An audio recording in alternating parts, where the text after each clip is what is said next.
సుధాకర్ గారితో స్పెషల్ ఇంటర్వ్యూలో ఉన్నాం మనం. సుధాకర్ గారు, ఇంకో మాట చెప్పండి, బీఆర్ఎస్ భవితవ్యం ఏంది? ఎందుకంటే నిన్న హైకోర్టు ఇచ్చినటువంటి జడ్జిమెంట్ మనం చూసాము. స్పీకర్ ఆఫీస్కి ఏదైతే గైడ్ లైన్స్ ఇవ్వడం జరిగిందో 4 వారాల్లో మీరు ఏదో డెసిషన్ తీసుకొని చేయండి, లేదా మేము సుమోటోగా దీన్ని టేకప్ చేయాల్సి ఉంటుందని చెప్పి స్పీకర్ ఆఫీస్కి ఇవ్వడం జరిగింది. అయితే చాలామంది స్పీకర్కి ఇచ్చారని అనుకుంటున్నారు, స్పీకర్ ఆఫీస్కి గైడ్ లైన్స్ ఇవ్వడం జరిగింది. ఇది ఇక్కడ దీన్ని ఎలా చూస్తుంది బీఆర్ఎస్ పార్టీ? తర్వాత బీఆర్ఎస్ భవితవ్యం, ఎందుకంటే రేపో మాపో మిగిలిన వాళ్ళు కూడా అందరూ బీఆర్ఎస్ ఎల్పీ డైరెక్ట్గా విలీనానికే ప్లాన్ చేస్తున్నారు అనేటువంటి మాట కూడా మళ్ళీ గట్టిగా వినిపిస్తూ ఉంది కాంగ్రెస్ పక్షాల నుంచి. ఇప్పుడు 2 ఎక్స్ట్రీమ్ జరుగుతాయి. కాంగ్రెస్ పార్టీ ఇప్పుడు అందరు లోకమంతా చెడ్డగా అనుకుంటున్నారు, చర్చ భవిష్యత్తు ఇట్లా చేయొద్దని చెప్పేటువంటి సడన్ పశ్చాత్తాపాలు లోనయ్యి తనకు దాన్ని సరిదిద్దుకుంటారు అనేది అత్యాశ. ఓకే, ఎందుకంటే దేశవ్యాప్తంగా ఫిరాయింపుల మీద ఇంత పెద్ద మాటలు మాట్లాడిన రాహుల్ గాంధీ గారు తన స్టేట్లో ఇంత నిర్లజ్జగా ఫిరాయింపుని ప్రోత్సహిస్తూ ఉంటే అవ్వాలి ఇదే చర్చ చేసినాం కదా. నేనేమంటున్నా, కోదండరామ్ గారు నేను అక్కడ పాలేరులో బై ఎలక్షన్ వచ్చింది, కాంగ్రెస్ సంబంధించిన దామోదర్ రెడ్డి గారి బ్రదర్ ఉండే కదా, ఆయన చనిపోయినప్పుడు ఎన్నికలు వచ్చినాయి. తుమ్మల నాగేశ్వరరావు బీఆర్ఎస్ నిలబెట్టిన వాళ్ళ కుటుంబ సభ్యులు అయినట్టు వాళ్ళ భార్యనే అది చనిపోయిన శాసనసభ్యుడి వైఫ్ని నిలబెట్టినారు. ఇంత అన్యాయం అండి. ఒక వ్యక్తి చనిపోతే కనీసమైనటువంటి గౌరవం ఉండాలి, ప్రేమ ఉండాలి. అట్లాంటి ఎన్నికల్లో పుట్ట ఇవాళ తుమ్మల నాగేశ్వరరావు నిలబెడితే నువ్వు ఎటు దిక్కు నువ్వు చెప్పకుండా ఏం చేస్తున్నావు కోదండరామ్ అని అడిగినావు. నేను ఎందుకు ఈ మాట చెప్తున్నానంటే, ఒక సందర్భంలో అన్యాయం జరుగుతున్నాడు ఓపెన్గా ప్రశ్నించడం బాధ్యత. అసలు తెలంగాణలో ఇంత ఫిరాయింపులు జరుగుతూ ఉంటే సోకాల ప్రజాస్వామికవాదులు ఇంత పెద్ద ఉద్యమాల్లో పాల్గొన్న వాళ్ళందరూ నోరెందుకు ఇప్పరండి నేను అడుగుతున్నా.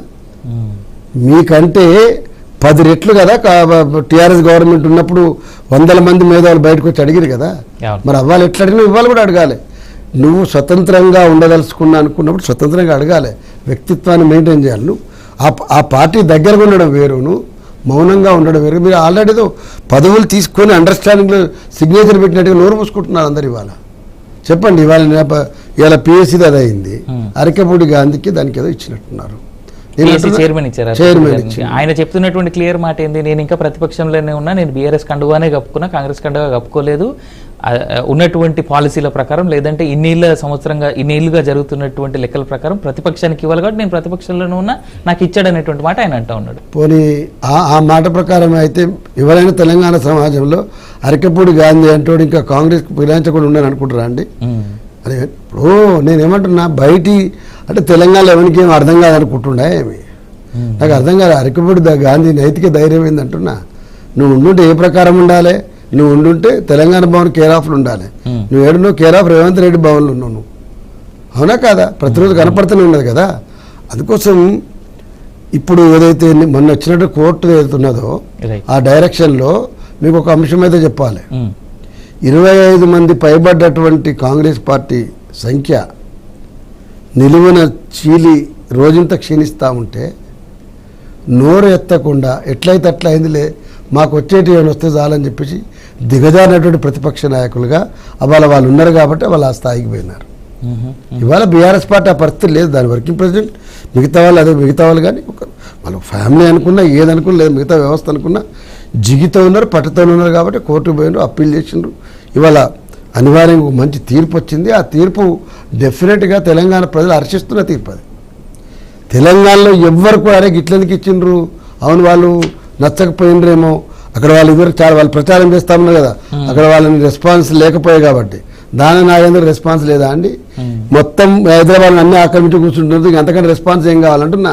చాలా సాఫ్ట్ కార్నర్ దానం నాగేంద్ర ఎడలనో లేకపోతే మిగతా శాసనసభ్యుల ఎడలనో నాడున్న బీఆర్ఎస్లో కనుక సాఫ్ట్ కార్నర్ లేకపోతే వీళ్ళ ఆస్తులు ఇవాళ ఈ తీరుగా ఉండునా? కానీ అదే కదా సార్ ప్రాబ్లం వల్ల ఇక్కడ కడియం శ్రీహరి కావచ్చు, దానం నాగేందర్ కావచ్చు, అరకపూడి గాంధీ కావచ్చు, లేదంటే తెల్లం వెంకట్రావు కావచ్చు, వీళ్ళందరినీ పెంచి పోషించింది.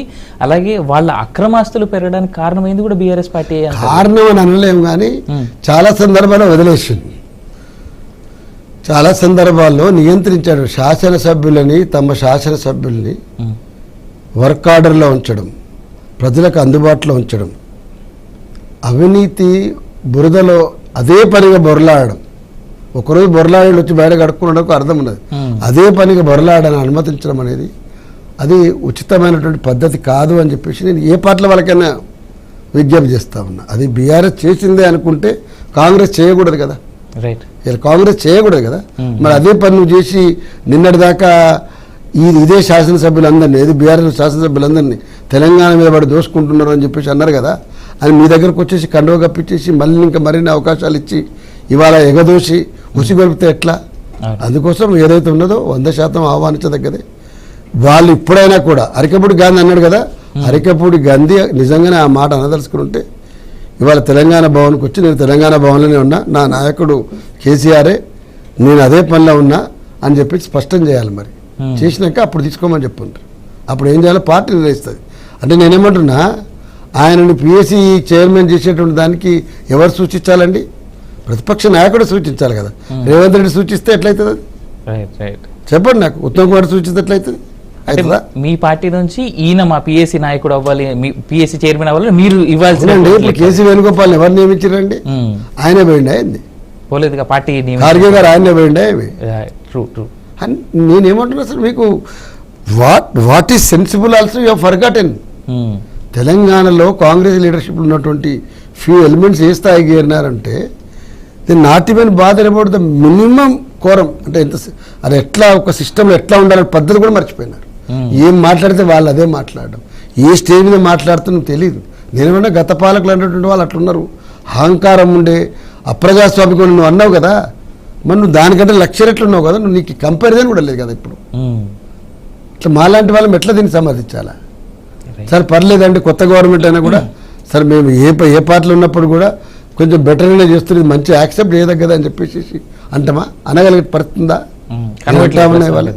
డెఫినెట్గా పీపుల్ యాక్సెప్టెన్స్ రావాలా. ప్రతిపక్ష నాయకులు కూడా ఈ పని మంచిగా చేసినట్టు రావాలి.